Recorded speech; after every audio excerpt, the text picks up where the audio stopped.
Hello everyone, स्वागत है आपका आज के वीडियो में। अगर मैं आपसे एक सवाल करूं कि आप किस तरीके के इन्वेस्टर बनना चाहते हैं तो आप सब यही कहेंगे कि हम तो वॉरेन बफे के जैसे इन्वेस्टर बनना चाहते हैं। जी हाँ, वॉरेन बफे हम सभी के आइडियल हैं जब हम इन्वेस्टमेंट्स की बात करते हैं, हम इन्वेस्टिंग की बात करते हैं। आज इस वीडियो में आपको वॉरेन बफे के ऐसे 3 गोल्डन रूल्स बताने वाली हूँ जिन्हें अगर आप अपनी इन्वेस्टमेंट जर्नी के अंदर इनकॉर्पोरेट कर लेंगे तो आप अपने लिए काफी अच्छा पोर्टफोलियो बना सकते हैं और काफी अच्छी इन्वेस्टमेंट से रिटर्न भी ले सकते हैं। लेकिन जाने उन गोल्डन रूल्स को, उससे पहले अगर आप चैनल पर नए हैं तो चैनल को सब्सक्राइब कर लीजिए, बेल आइकन को प्रेस कर लीजिए। अगर आप अपनी इन्वेस्टमेंट जर्नी स्टार्ट करना चाहते हैं लेकिन आपके पास डीमैट अकाउंट नहीं है तो डिस्क्रिप्शन में लिंक दिया हुआ है, आप जाकर फ्री में अपना डीमैट अकाउंट खुलवा सकते हैं। अपनी इन्वेस्टमेंट जर्नी को स्टार्ट करिए और आज जो 3 गोल्डन रूल बताने वाली हूं उन्हें इनकॉर्पोरेट करना बिल्कुल मत भूलिए। तो चलिए शुरुआत करते हैं पहले रूल से। तो वॉरेन बफे का जो पहला रूल है वो है टाइम से रिलेटेड। जी हाँ, जब हम टाइम की बात करते हैं इन्वेस्टिंग के अंदर तो हमारे पास 2 सवाल निकल के आते हैं।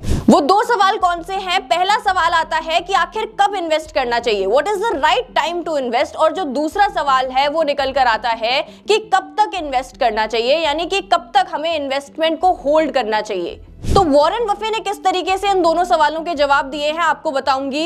वॉरेन बफे कहते हैं that the right time to invest is now. मतलब अगर आप किसी भी कंपनी में इन्वेस्टमेंट करना चाहते हैं तो आपको आज ही वो इन्वेस्टमेंट कर देनी चाहिए। अगर आप ये सोच रहे हैं कि ये कंपनी अच्छी है, इसके फंडामेंटल्स अच्छे हैं, या आपने ऐसा डिसीजन ले लिया है कि मुझे तो इस कंपनी में इन्वेस्ट करना है, तो आपको क्या करना चाहिए? आपको उसी दिन उस इन्वेस्टमेंट को करना चाहिए। आपको रुकना नहीं चाहिए कल और परसों के लिए। हम क्या करते हैं, हम इस सोच में पड़ जाते हैं, इस कंफ्यूजन में पड़ जाते हैं कि आखिर हम कब इन्वेस्ट करें। जब स्टॉक का प्राइस गिर गया है हमें तो तब इन्वेस्टमेंट करना चाहिए ताकि अच्छा प्रॉफिट हो। लेकिन क्या आपने कभी सोचा है कि क्या आप मार्केट को इतनी प्रिसाइजली स्पेक्युलेट कर सकते हैं? आपको कैसे पता चलेगा कि कल मार्केट में क्या होने वाला है या उसके बाद मार्केट कैसी रहेगी? इसलिए the right time to invest is now. आपको इस चक्कर में नहीं पड़ना चाहिए कि हमें तो तब इन्वेस्ट करना है जब स्टॉक का प्राइस गिर जाएगा, बल्कि अगर आप सच में ये चाहते हैं कि आप उस कंपनी में इन्वेस्ट करें। देखिए, जब आप एक कंपनी में इन्वेस्ट करते हैं तो आप इसलिए इन्वेस्ट नहीं करते क्योंकि उसका प्राइस गिर जाता है। आप इन्वेस्ट करते हैं उसके फंडामेंटल्स को देखकर, आप इन्वेस्ट करते हैं उसकी ग्रोथ को देखकर। आप इन्वेस्ट करते हैं तब जब आपको ऐसा लगता है कि कंपनी अच्छी है, कंपनी का जो बिजनेस मॉडल है वो अच्छा है, वो आगे चलकर अच्छी ग्रोथ आपको दे सकती है, अच्छे प्रॉफिट आपको दे सकती है, तब आप एक कंपनी में इन्वेस्ट करने के बारे में सोचते हैं। तो ये सोच रखना कि कंपनी का प्राइस गिरेगा तब हम इन्वेस्टमेंट करेंगे, ये एक अच्छी सोच नहीं है। वॉरेन बफे कहते हैं the right time to invest in a company if you think that company is good is now। आप अभी इन्वेस्टमेंट करें, आप आज इन्वेस्टमेंट करें। ऐसा क्यों करें आप? क्योंकि आप कभी भी मार्केट को प्रिसाइसली स्पेक्युलेट नहीं कर सकते हैं। अब बात करें अगर दूसरे सवाल के बारे में कि आखिर हमें कब तक इन्वेस्टमेंट्स को होल्ड करना है, आखिर हमें कब तक इन्वेस्टमेंट्स को करके रखना है, तो वॉरेन बफे कहते हैं कि आपको अपनी इन्वेस्टमेंट्स को लाइफ टाइम होल्ड करना चाहिए। जी हाँ, वॉरेन बफे कहते हैं कि जब भी आप किसी कंपनी में इन्वेस्ट करते हैं तो आपकी सोच क्या होती है? आप कंपनी में लॉन्ग टर्म के लिए इन्वेस्ट करें। क्योंकि अगर आप किसी कंपनी के शेयर लेते हैं, आप उसमें अपनी हिस्सेदारी दिखा रहे हैं, तो आपकी सोच ये होनी चाहिए कि कंपनी आपकी है, आप अपनी कंपनी में लाइफ टाइम इन्वेस्टमेंट करें। फिर चाहे वो थोड़ा नीचे आ जाए या थोड़ी ऊपर चली जाए, उससे आपको फर्क नहीं पड़ना चाहिए। आपको लॉन्ग टर्म का देखना है, आपको लॉन्ग टर्म का सोचना है। अगर आप इस विजन के साथ कंपनी के अंदर इन्वेस्टमेंट करेंगे तो आप छोटे बड़े फ्लक्चुएशन से कभी भी परेशान नहीं होंगे और लॉन्ग टर्म में आपको अच्छा प्रॉफिट होगा। तो वॉरेन बफे क्या कहते हैं? वॉरेन बफे कहते हैं कि आपको अपनी इन्वेस्टमेंट्स को लाइफ टाइम तक होल्ड करना चाहिए। तो यहां आपके दूसरे सवाल का भी आपको जवाब मिल गया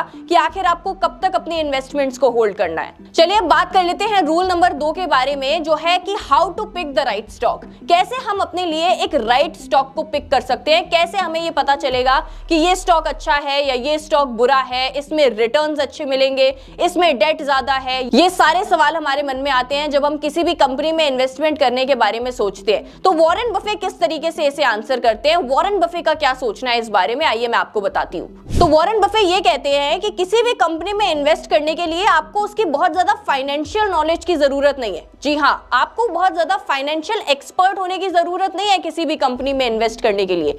वो तो एक रिक्वायरमेंट होती है, लेकिन उससे भी ज्यादा इंपॉर्टेंट ये है कि आप उसके बिजनेस को समझते हैं या नहीं।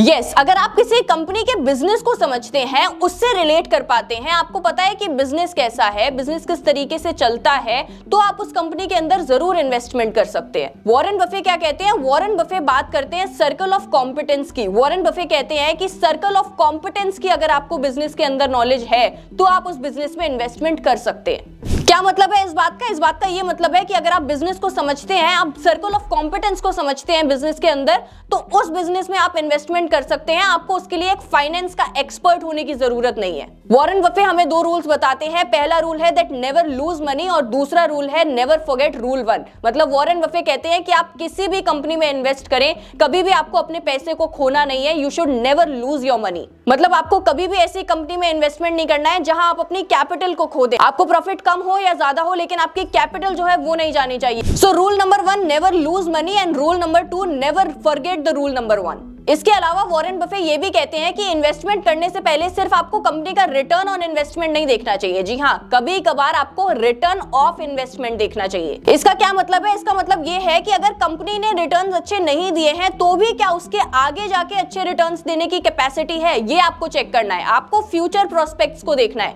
कि आगे चल के वो कितने रिटर्न्स दे सकती है। Probability of returns in the future को अगर आप देखेंगे तो आप ऐसी कंपनी में इन्वेस्टमेंट जरूर कर सकते हैं, क्योंकि आगे चल के लॉन्ग टर्म में आपको अच्छे रिटर्न्स मिल सकते हैं। ये वॉरेन बफे कहते हैं। बात कर लेते हैं रूल नंबर 3 के बारे में, जो कि है choose company with competitive advantage. Competitive advantage का क्या मतलब है समझाती हूं आपको। इसको समझने के लिए 2 मेथड्स आपको बताऊंगी। पहला मेथड है अवेयरनेस एंड प्रैक्टिकल नॉलेज। जी हां, आपको कंपनी के बारे में अवेयर रहना चाहिए और आपको कंपनी की प्रैक्टिकल नॉलेज होनी चाहिए। जी हां, ये 2 चीजें बहुत ही इंपॉर्टेंट है किसी भी कंपनी में इन्वेस्टमेंट करने से पहले। इसमें भी वॉरेन बफे क्या कहते हैं? वॉरेन बफे कहते हैं कि आप एक कंपनी को उसकी ब्रांड रिकॉग्निशन से चूज कर सकते हो। मतलब अगर कोई कंपनी ऐसी है जिसका ब्रांड रिकॉग्निशन अच्छा है, अगर उसको लोग रिकॉग्नाइज कर पाते हैं उसके ब्रांड नेम से, तो आप उस कंपनी में जरूर इन्वेस्टमेंट कर सकते हैं। फॉर एग्जांपल, जब भी आप बर्गर की बात करते हैं तो आपके पास दिमाग में क्या नाम आता है? आपके पास नाम आता है मैकडॉनल्ड्स का, क्योंकि मैकडॉनल्ड्स ने अपनी वो ब्रांड रिकॉग्निशन बना ली है बर्गर के अंदर। ऐसे ही आप किसी भी कंपनी में इन्वेस्ट कर सकते हैं जिसने इस तरीके की अपनी ब्रांड रिकॉग्निशन बनाई है, तो ब्रांड रिकॉग्निशन के पीछे आप इन्वेस्टमेंट कर सकते हैं। इसके अलावा जो दूसरा मेथड है वो है एक टेक्निकल मेथड जिसका नाम है पोर्टर्स 5 फोर्सेस थ्योरी। इस थ्योरी में 5 फोर्सेस के बारे में बताया गया है, जिसमें पहला है थ्रेट ऑफ न्यू एंट्रेंट, दूसरा है bargaining power of suppliers,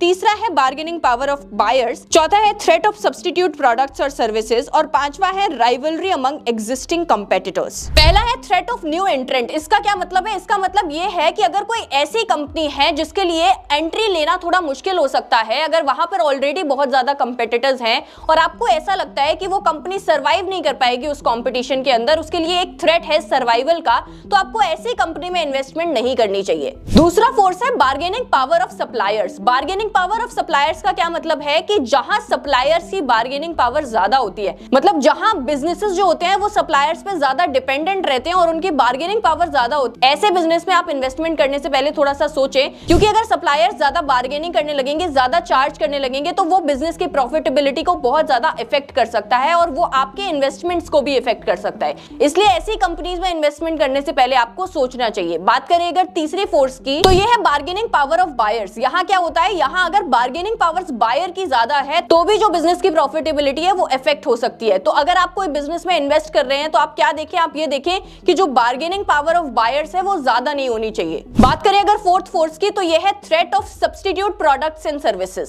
threat of substitute services और प्रोडक्ट्स से हम क्या समझते हैं कि अगर कोई ऐसी कंपनी है जिसके सब्स्टिट्यूट्स काफी अवेलेबल हैं, जिस सर्विसेज के सब्स्टिट्यूट काफी अवेलेबल है मार्केट के अंदर, तो ऐसी कंडीशन में बिजनेस के लिए सर्वाइवल बहुत ज्यादा मुश्किल हो जाता है, क्योंकि वो जो प्रोडक्ट्स बना रहा है वो ऑलरेडी मार्केट में है। अगर उन लोगों ने उनके प्राइस कम कर दिए तो आपको भी प्राइस कम करने पड़ेंगे और ये आपकी प्रॉफिटेबिलिटी को बहुत ज्यादा इंपैक्ट कर सकता है। इसलिए आप जब भी ऐसी कंपनी में इन्वेस्टमेंट करने के बारे में सोचते हैं जिसके काफी सारे सब्स्टिट्यूट प्रोडक्ट ऑलरेडी मार्केट में है, सब्स्टिट्यूट सर्विसेज ऑलरेडी मार्केट में है, तो थोड़ा सोच समझ के इन्वेस्टमेंट करें। चलिए बात कर लेते हैं हमारे फिफ्थ फोर्स के बारे में, जो है rivalry among existing competitors. Rivalry among existing competitors से हम क्या समझते हैं कि जो बिजनेस है क्या उसके ऑलरेडी बहुत ज्यादा कंपेटिटर्स हैं मार्केट में।